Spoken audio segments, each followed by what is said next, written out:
Stir fried chicken oyster, tara lutuin natin. Ready lang tayo ng chicken, bawang, bell pepper, luya, onion leeks at chilies. Hiwain na natin ang mga sangkap.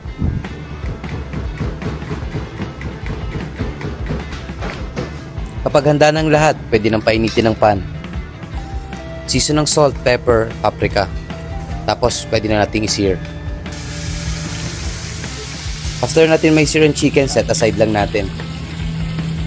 At ilagay na natin lahat ng hiniwa natin.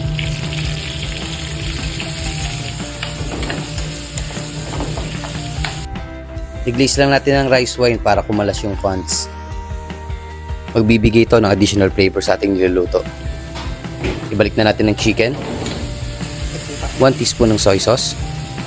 1 teaspoon ng oyster sauce. 1 teaspoon ng gochujang. 1 teaspoon ng sugar. 1 tablespoon ng butter. Napakasimple at napakabilis lutuin. Plating na tayo. At ang paborito kong part, tikiman time. Maraming salamat sa panonood.